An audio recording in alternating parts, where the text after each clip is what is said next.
Success मंत्रा, V shape future. चलिए, putting budget into the perspective, 2023 का जो बजट आया उसको पर्सपेक्टिव में डाला गया। ये द हिंदू में आर्टिकल है और आर्टिकल से आई एम बीइंग ऑनेस्ट कि आपको आर्टिकल से यहाँ पे चीजें कम समझ में आएंगी, बहुत डाइल्यूटेड फॉर्म में समझ में आएंगी। तो आपको क्या करना है, सबसे पहले you need to watch one video that is on the economic survey. Economic survey, और इसके ऊपर अगर आपको फुल फ्लेजेड वीडियो देखना है तो आप 31 जैन और 1 फेब के नाम से एक वीडियो है वो देखना, और इकोनॉमिक सर्वे का ये वीडियो ट्रिम भी हो जाएगा तो आप वहां से भी देख सकते हो। इकोनॉमिक सर्वे बेसिकली पिछले साल का आता है, दैट इज द 2022 का इकोनॉमिक सर्वे होता है। और दूसरी बात जब हम करेंगे वो होती है बजट की, ठीक है। बजट होता है 2022 से 23 का। इकोनॉमिक सर्वे बताता है आपका पास्ट परफॉर्मेंस, ठीक है, कि आपने पिछले साल जो आपने बजट एलोकेट किया था उसमें आपका कैसा परफॉर्मेंस रहा, ठीक है। और बजट जो है वो बताएगा आपका बही खाता, कि आप साल भर कैसे क्या खर्चा करना, कहाँ से कर्ज लेने वाले हो, कहाँ कितना इन्वेस्ट करने वाले हो। एक एक रुपया का हिसाब देखेंगे कि कैसे किया जाता है, और हमारे एग्जाम के पर्व्यू से भी उसको क्रॉस चेक करने की कोशिश करेंगे।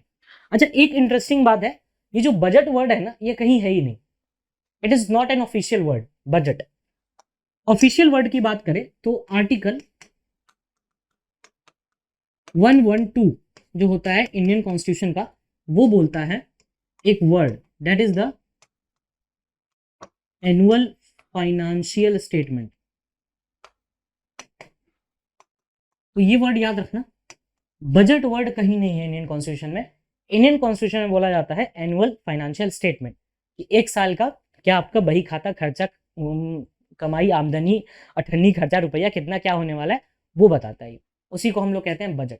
तो बजट पेश हो गया। बजट पेश की निर्मला सीतारमण, सब्सटेंशियली कम देर लगा इनको पेश करने में, इस बार 84 मिनट आई गेस की लगा था, या 87 मिनट ऐसी था, इनका सबसे कम था अभी तक का। और इस बार कोई सोया भी नहीं, है ना। और एक आधा जो मीम बने भी वो इस पे बने कि मैडम ने गलती से ओल्ड पॉलिटिकल व्हीकल बोल दिया, और बोलना था उनको ओल्ड जो आपके व्हीकल्स होते हैं, पॉल्यूटिंग व्हीकल्स, उनके बारे में। खैर चलिए, अच्छा इस बार का बजट है उसमें एक चीज याद रखना कि अमृत काल का बजट इसको बोला जा रहा है, अमृत काल। और इस बार का बजट में जो थीम है वो आपका रहा G20। यही थीम हमें इकोनॉमिक सर्वे में भी देखने के लिए मिला कि G20 जो है एक मास्टर थीम बनाया गया इस बार हर चीज का। क्यों G20 एक मास्टर थीम बनाया जा रहा है? क्योंकि G20 जो है इस बार इंडिया होस्ट कर रहा है। India is hosting G20। G20 एक सिस्टम पे चलता है जिसे हम कहते हैं ट्रोइका। ट्रोइका सिस्टम में बेसिकली जो था, जो है, जो होगा, है ना, था, है और होगा, ये तीनों मिलके काम करते हैं। पिछली बार कौन था? बाली, इंडोनेशिया, इस बार इंडिया, ब्राजील, फिर साउथ अफ्रीका, इस तरह से चलता है G20। आई होप कि यहाँ पे क्लियर हुआ कि हर जगह G20 क्यों आता होगा। कोई भी स्टेटमेंट उठा लो, इस बार का कोई भी पेज उठा लो, उसके ऊपर में ना एक लोगो लगा हुआ है ऐसे G20, ठीक है। और उसके नीचे कहीं कहीं पे ये भी लिखा रहता है वासुदेव कुटुंबकम, जो इस बार G20 का थीम है कि वर्ल्ड इज अवर फैमिली, वासुदेव कुटुंबकम। तो आई होप कि यहाँ पर चीजें क्लियर होंगी, आधे से ज्यादा चीजें क्लियर होंगी कि क्या क्या होने वाला है। और अब हम पढ़ेंगे, सबसे पहले बजट में एंटर होने से पहले वी विल अंडरस्टैंड कि एग्जैक्टली बजट पहली बार कब पेश किया गया, और 1950 में नहीं किया गया था। इंडिपेंडेंट इंडिया का 1950 में किया गया था, I am completely agree. But ये जो बजट का कॉन्सेप्ट है ये किसके कारण से आया? देखो, जो इंडियन बजट है वो पहली बार 160 साल पुराना 1860 में पेश किया गया था बाय स्कॉटिश इकोनॉमिस्ट जिनका नाम है जेम्स विल्सन। जेम्स विल्सन ने, जो कि एक स्कॉटिश इकोनॉमिस्ट थे, उन्होंने पहला बजट पेश किया 1860 में। और इंडिपेंडेंस के बाद 26 नवंबर 1947 को पेश किया गया इंडिपेंडेंट इंडिया का पहला बजट। उस टाइम के फाइनेंस मिनिस्टर थे आर.के. शनमुखम चेट्टी। ये नाम याद रखना, इंडिपेंडेंट इंडिया और फर्स्ट बजट, ये दो बड़े कंट्रोवर्शियल टर्म्स हो सकते हैं अगर आपको एग्जाम में आता है कि फर्स्ट इंडियन बजट कब पेश किया गया था, तो 1860 में बाय जेम्स विल्सन, ठीक है। और फर्स्ट इंडिपेंडेंट इंडिया का बजट किसने पेश किया था, तो आर.के. शनमुखम चेट्टी, 26 नवंबर 1947।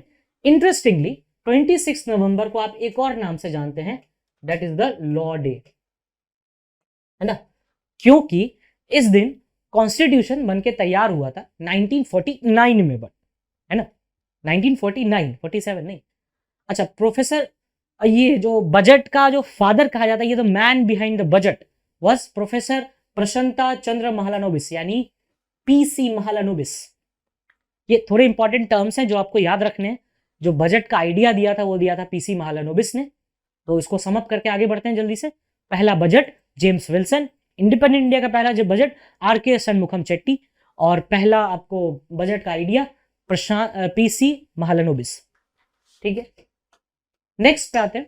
नेक्स्ट है हमारे पास, देखिए ये चीज आता है कि एक बड़ा इंटरेस्टिंग टर्म है। इस बार जब फाइनेंस मिनिस्टर बजट पेश कर रही थी निर्मला सीतारमन जी, तो Nirmala Sitharaman was the first women full time finance minister to present the budget. इन्होंने पिछली बार भी किया था, बट ये नाम आता है कि full time women finance minister जिसने बजट पेश किया वो निर्मला सीतारमन है। सर ये फुल टाइम क्या होता है? फुल टाइम ये होता है कि आपके पास केवल एक ही पोर्टफोलियो है, आपके पास बस फाइनेंस मिनिस्ट्री है और कुछ नहीं है, और आप केवल फाइनेंस मिनिस्ट्री को डेडिकेटेड हो। हिस्ट्री में ऐसा हुआ है कि प्राइम मिनिस्टर भी थे और आप फाइनेंस मिनिस्टर भी थे और आपने बजट पेश किया। ठीक है, तो ऐसा हिस्ट्री में 3-4 बार हुआ है, देखते हैं कितनी बार हुआ। सबसे पहली बार 1958 में पंडित नेहरू ने बजट पेश किया था, जब फाइनेंस मिनिस्टर टी कृष्णमाचारी ने रिजाइन कर दिया था। टी कृष्णमाचारी ने रिजाइन किया 1958 में, तो पंडित नेहरू ने पहली बार बजट पेश किया as a prime minister. He was not the full time finance minister, he was the prime minister who presented the budget. 1970 में मिसेस इंदिरा गांधी ने बजट पेश किया on the resignation of Morarji Desai. Similarly 1987-88 में राजीव गांधी जी ने प्रेजेंट किया बजट, जब फाइनेंस मिनिस्टर वीपी सिंह ने resign किया था। तो टी कृष्णमाचारी, मोरारजी देसाई और वीपी सिंह जब इन्होंने रिजाइन किया है, तब एक प्राइम मिनिस्टर ने बजट पेश किया। अब first women to present the budget was miss Indira Gandhi, Mrs Indira Gandhi, but एक चीज आ जाती है, first full time women was the Nirmala Sitharaman. ठीक है, चलिए अब हम नेक्स्ट बढ़ते हैं इस पे। मोरारजी देसाई के पास रिकॉर्ड है कि उन्होंने सबसे ज्यादा बार बजट पेश किया है, मतलब 10 बार भाई साहब, 10 बार उस इंसान ने बजट पेश किया है। और सेकंड रैंक होल्डर है हमारे पी चिदम्बरम साहब और प्रणब मुखर्जी साहब। पी चिदम्बरम साहब ने 9 बार और प्रणब मुखर्जी साहब ने 8 बार बजट पेश किया। तो ये 3 नाम याद रखने बड़े इंपॉर्टेंट है। मोरारजी देसाई 10 बार, चिदम्बरम साहब 9 times and Pranab Mukherjee 8 times. इन्होंने 10, 9 और 8 बार बजट पेश किए हैं। चलिए नेक्स्ट आते हैं, वही आर्टिकल 112 112। कभी भी बजट कहीं डिफाइन नहीं है कॉन्स्टिट्यूशन में। आर्टिकल 112 बोलता है कि एनुअल फाइनेंशियल स्टेटमेंट पब्लिश किया जाएगा, स्टेटमेंट जो कि एस्टिमेट करेगा कि आपके रेसिप्ट्स कितने होंगे, आपके एक्सपेंडिचर कितना होगा, मतलब आपकी आमदनी कितनी होगी और आप खर्चा कहां करोगे, कितना करोगे। ठीक है, और देखेंगे आमदनी कहां कहां से होती है सरकार की। Receipts and expenditure are shown under 3 parts, ये 3 पार्ट में बताया जाता है। सबसे पहला है आपका consolidated fund, consolidated fund of India and the public accounts of India. कि कंसोलिडेटेड फंड जिसमें सैलरी वगैरह दी जाती है। कंटिजेंसी फंड 267 और वो 266। प्रिपेयर कौन करता है ये budget? Department of economic affairs, ministry of finance के अंदर आता है। फिस्कल ईयर क्या है? 1 अप्रैल से 31 मार्च, ये तो हर किसी को पता है कि आपका, जैसे अगर आप कॉमर्स सब्जेक्ट्स हो तो आपका नया साल 1 अप्रैल को स्टार्ट होता है, बाकी लोगों का 1 जनवरी से शुरू होता है। तो ये चीज है। तो यहां पर इन सब चीजों पे थोड़ा पकड़ बना के रखना कि आ जाए कि budget card, budget is nowhere defined. Annual financial statement is defined in article 112। 3 part में होता है, कंसोलिडेटेड फंड, कंटिजेंसी और पब्लिक अकाउंट्स कमेटी। प्रेजेंट कौन करता है, बनाता कौन है? Department of economic affairs. और वहीं पर ये चीजें चेंज हो जाएंगी जब आप इकोनॉमिक सर्वे की बात करोगे। वहां पर कौन होता है? CEA, chief economic adviser. Comment section में बताना who is the current CEA of India. ठीक है, चलिए नेक्स्ट आते हैं। ये है अचीवमेंट्स इन 2014। देखो सबसे पहले बजट में एंटर होने से पहले यह बताया गया कि हमने 2014 से लेकर आज तक, मतलब 8 साल 9 साल में क्या अचीव किया है। देखते हैं क्या क्या अचीव किया है मोदी जी एंड गवर्नमेंट ने। सबसे पहली बार 11.7 करोड़ में स्वच्छ भारत मिशन। अच्छा देखो इसमें ना ये मत याद रखना कि कितना किस पे क्या इन्वेस्टेड है, बट हाँ ये मिशंस के बारे में पढ़ना, यहां से चीजों को उठाना। जैसे हम लोगों ने एनुअल फाइनेंशियल स्टेट जब वो पढ़ रहे थे, हम इकोनॉमिक सर्वे पढ़ रहे थे, तो उसमें हम लोगों ने देखा कि क्या क्या कहाँ कहाँ इन्वेस्टमेंट है। तो इन स्कीम्स के बारे में पढ़ना, ये स्कीम्स याद रखना, यही स्कीम्स कभी बार एग्जाम में घुमा फिरा के पूछी जाती है, ठीक है। अच्छा, हम एक चीज और है कि हम वर्ल्ड में 10th लार्जेस्ट इकोनॉमी थे और अब 5th लार्जेस्ट इकोनॉमी है, ठीक है। एलपीजी कनेक्शंस थ्रू उज्ज्वला योजना, उज्ज्वला योजना में क्या होता है, एलपीजी कनेक्शंस, ये ऐसा क्वेश्चन आ सकता है, उज्ज्वला योजना इज रिलेटेड टू व्हाट। अभी इस पर बहुत सारे इन्होंने स्कीम्स लॉन्च किए हैं, उसके बारे में भी बात करेंगे। 220 crore Covid vaccination of 102 crore person, ठीक है। 47.8 crore bank accounts under the PM Jan Dhan योजना, ठीक है। उसके बाद पीएम सुरक्षा बीमा एंड पीएम जीवन ज्योति योजना, उसके बाद पीएम किसान सम्मान निधि, और पर कैपिटा इनकम हमारी डबल हो गई 1.97 लाख से। तो ये चीज याद रखना कि अचीवमेंट्स क्या क्या थे। अचीवमेंट्स में आप ये उज्ज्वला योजना याद रख सकते हो, पीएम जनधन किससे रिलेटेड है, स्वच्छ भारत किससे रिलेटेड है, और कितने लार्जेस्ट इकोनॉमी से अभी तक हम आए हैं। इस तरह के क्वेश्चंस भी फ्रेम हो सकते हैं, नो डाउट। चलिए, तो स्टार्टिंग में बताया था कि हम ये बात करेंगे, ये मिंट जीन से लिया है मैंने इसको, कि खर्चा कहाँ होता है, पैसा कहाँ से आता है। और अगर आप इंस्टाग्राम चलाते हो तो हिंदुस्तान टाइम्स ने बड़ा अच्छा इमेज डाला था एक, जिसमें उन्होंने 2 सर्कस बनाए इस तरह से, और उन्होंने लिखा यहाँ पर 1 रुपया, माय बैड, उन्होंने बड़े अच्छे से लिखा यहाँ पर ₹1, ₹1, और इसका एक पाई चार्ट बना दिया, जिससे ये पता चलेगा कि आपका खर्चा कहाँ हो रहा है, कहाँ से पैसा आ रहा है और कहाँ पैसा जा रहा है। ये चीज जानना जरूरी है ना। घर पे भी अगर आप कुछ इधर उधर खर्च करो तो पूछा जाता है कहाँ से आ रहा है, कौन से बैंक में डाका डाले हो, क्या कर रहे हो। वैसे भी वैलेंटाइंस आ रहा, आधे लोग तो वैसे ही बैंक में डाका डालेंगे अब। चलिए देखते हैं भाई कि हमारी सरकार कहाँ से पैसा लाती है। तो rupees come from borrowing and other liabilities. देखो, बोरोविंग होता है कि मतलब कहीं से आप ले रहे हो पैसा, उधार ले रहे हो। लाइबिलिटीज होती है कुछ कुछ हमारी, तो वहां से 34% वहां से आ जाता है। ये जब जोड़ोगे ना पूरा लास्ट में, तो यहाँ 100 हो जाएगा। इतना भरोसा रखो निर्मला मैडम पे, he is good at this. उसके बाद है नॉन टैक्स रिसिप्ट्स, 6% है, ऑब्वियसली नॉन टैक्स से होगा तो कम ही होगा। नॉन डेट कैपिटल रिसिप्ट्स, मतलब जहां पर आपका कर्जा नहीं है, जिस कैपिटल पे डेप्ट नहीं है, वो 2%। कस्टम्स से 4%, जीएसटी 17%, ये बहुत कम है ये जीएसटी। उसके बाद कॉर्पोरेशन टैक्स 15%, ये भी बहुत कम है कॉर्पोरेशन टैक्स। जितने मतलब अगर आप एक एस्टिमेट लगाना कभी कि एक मिडिल क्लास जितना टैक्स देता है उतना ये कॉर्पोरेट टैक्स नहीं देते हैं।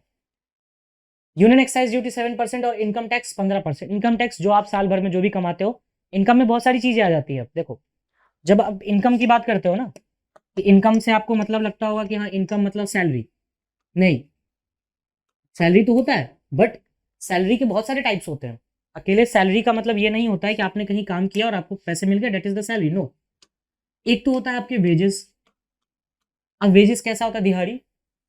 अगर मान लो कि कोई कॉन्ट्रैक्चुअल बेसिस पे हो, नॉन कॉन्ट्रैक्चुअल बेसिस पे हो, डेली पैसा मिलता है, वहां से जो पैसा आता है उसे भी हम सैलरी कहते हैं, ठीक है। अगर मान लो आपके परक्यूजिट्स है कुछ,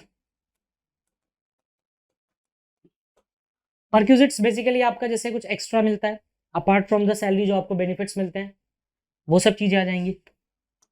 आपको आगे अगर देखना चाहो इसमें तो आपको पेंशंस मिल जाएगा, इसमें ही आ जाएगा ये पार्ट। अब वो टैक्सेबल नॉन टैक्सेबल वो अलग चीज हो जाती है।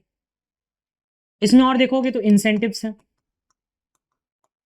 अच्छा, इंसेंटिव मॉनिटरी नॉन मॉनिटरी दोनों होती है। मॉनिटरी मतलब पैसा में, जैसे मान लो कि कहीं काम कर रहे हो, इंसेंटिव में 10,000 रुपये मिल गए, या इंसेंटिव में कुछ गिफ्ट मिल गया, तो गिफ्ट मिला तो नॉन मॉनिटरी, पैसा मिला तो मॉनिटरी। तो इस तरह की चीजें होती है। वैसे बहुत सारी चीजें हैं इसके अंदर, ये तो बस एक वो था एग्जाम्पल कि हाँ सैलरी में एक बहुत सारी चीजें होती है जो आप इनकम के अंदर आती है। अच्छा, ये याद रखना ये इनकम वाला एस्पेक्ट, क्योंकि जब आगे हम पढ़ेंगे अभी कि इन्होंने टैक्स रिबेट जो दिया है, rebate is basically the discount, rebate जो दिया है गवर्नमेंट ने वो। तो ये तो देख लिया कि भाई पैसा कहाँ कहाँ से आ रहा है, अब कहाँ कहाँ जा रहा है, ये चीज देखते, खर्च कहाँ हो रहा है। रुपी गोज टू, ये 1 रुपया का हिसाब है। अगर 1 रुपया का 34% वो होता है, इस तरह से चलता है। इंटरेस्ट पेमेंट, इंटरेस्ट पेमेंट तो करना ही पड़ेगा ना। इंटरेस्ट अगर आपने कहीं से कुछ पैसा ले रखा है तो आपका इंटरेस्ट लगेगा। सेंट्रल सेक्टर स्कीम्स, जो सेंट्रल गवर्नमेंट जो स्कीम्स निकालती है, पीएम जनधन उज्ज्वला, उसमें कहाँ से आएगा पैसा, खर्चा तो करना पड़ेगा ना उसमें। सब्सिडीज, सब्सिडीज में आप ले लो सबसे best example gas cylinder. Gas cylinder में जो सब्सिडीज मिलती है वो सब यहीं से आती है। डिफेंस का खर्च 8% है डिफेंस में, क्योंकि अब इन्होंने वो हटा दिया ना पेंशन वाला आफ्टर वो Agniveer. 4% pension, central sponsored schemes, finance commission, state share tax duties and other expenditures. तो इन सब में ये खर्चा करते हैं और वहां से वो पैसा लेते हैं, और ये डिफरेंस जो होता है ना, डेफिसिट क्रिएट करता है। आमदनी अठन्नी, खर्चा रुपया। अगर आप मतलब मान लो कि सरकार इस चीज से 1,000 रुपये कमा रही है, लेट सपोज 1,000 रुपये कमा रही है, ₹1,000, और इसमें वो खर्चा करने में 1,200 रुपये खर्च कर दे रही है, तो कितना हो गया? 1,200 माइनस 1,000, तो 200 रुपीज और चाहिए। तो ये क्या करेगा? सरकार कर्ज लेना शुरू करेगी यहाँ पर, और ये जो 200 होता है इसे ही हम कहते हैं डेफिसिट। तो ये टर्म आप बहुत सुनोगे जब भी आप इकोनॉमिक सर्वे या फिर बजट पढ़ोगे, तो डेफिसिट की बात होती है। रेवेन्यू डेफिसिट, कैपिटल डेफिसिट बहुत तरह के होते हैं, बट एक ओवरऑल नॉलेज के लिए डेफिसिट मतलब होता है आप कितना कर्ज में हो। और एक बेसिक टर्म में जाने तो डेफिसिट तब होता है जब आपकी आमदनी अठन्नी हो, खर्चा आप रुपया में कर रहे हो। चलिए नेक्स्ट देखते हैं क्या है। अच्छा, ये हमारा, इसको जानने से पहले सप्तऋषि जानो क्या होता है। सप्तऋषि बेसिकली अमृत काल, जो स्टार्टिंग में बताया कि ये बजट अमृत काल का बजट है, और ये बजट अमृत काल का बजट क्यों है ये जानो। ये इसलिए है क्योंकि हमारा इंटेंशन इसमें है inclusive development, reaching the last mile, अंत तक जाना है ना, infrastructure and investment, unleashing the potential, green growth. ये क्वेश्चन आपके लिए इंपॉर्टेंट हो सकता है क्योंकि G20 आ रहा है, कार्बन न्यूट्रलिटी की बात करते हैं, UNFCCC भी है यहाँ पर। तो ग्रीन ग्रोथ की जब बात करोगे तो कुछ एक आधा टॉपिक है that I am mentioning here, तो उनको पढ़ लेना अच्छे से क्योंकि हमारी डिस्कशन हुई है लास्ट क्लास में उस पर। ग्रीन ग्रोथ की जब भी बात करते हो आप बात करते हो कार्बन न्यूट्रलिटी की,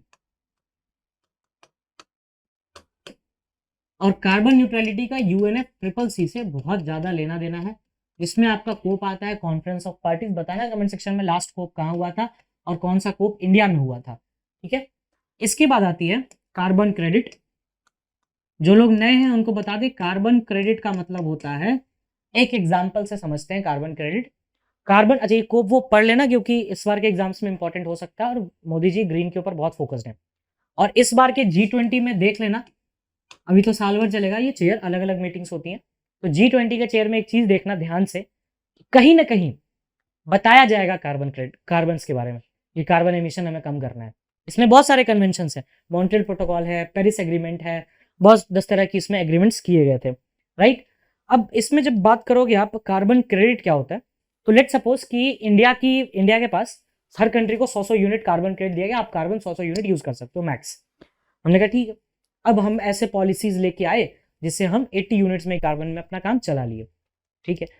कितना बच रहा है? 20, तो 20 अब किसी और कंट्री को बेच देंगे जिसको जरूरत है उसकी, तो वहां से हमने जो क्रेडिट लिया वो कार्बन क्रेडिट हो गया। उसके बाद हमारे पास यूथ पावर पे भी मोदी जी ने कुछ बड़ा अच्छा बताया है, देखेंगे। और फाइनेंशियल सेक्टर, ये है हमारा सप्तऋषि। सप्तऋषि याद कर लेना, आ सकता है एग्जाम में, which of the following was not included in the Saptarishi, ठीक है। ये 7 टर्म्स याद होने चाहिए आपको, इस पे पूरा गेम हो जाएगा आपके बजट का। चलिए तो वापस पिछले वाले पे चलते हैं। ग्रीन ग्रोथ में क्या क्या है देखते हैं। ग्रीन, अब एक एक सप्तऋषि को डील करते चलेंगे। ग्रीन ग्रोथ में क्या है? Green credit program, PM Pranam scheme, इसके रिलेटेड मेरे पास क्वेश्चन भी है। To be launch to incentivize the state duties to promote the alternative fertilizers. तो अगर क्वेश्चन आए कि PM प्रणाम किससे रिलेटेड है, तो फर्टिलाइजर्स का एक आता है ऑल्टरनेटिव देने के लिए। फर्टिलाइजर से क्या होता है? सॉइल इरोजन या फिर 10 तरह की जो प्रॉब्लम्स होती हैं सॉइल में, सॉइल पॉल्यूट होता है, एनवायरमेंटल पॉल्यूशन होता है, उसको इरोड करने के लिए, कम करने के लिए PM प्रणाम स्कीम। PM प्रणाम यहाँ इसका फुल फॉर्म भी दिया हुआ है, सब कुछ है इस PPT में, ऐसा भी कोई एक चीज नहीं है जो मिस्ड है। PM program for promotion awareness nourishment and, ये पढ़ लेना, I am just weak at my eyesight, तो उसको देखना। उसके बाद है 500 न्यू वेस्ट टू वेल्थ, जिसे हम कहते हैं Govardhan scheme. Waste to wealth management, जिसे हम कहते हैं गोवर्धन स्कीम, ठीक है। गोवर्धन, इस तरह से इसको जोड़ सकते हो।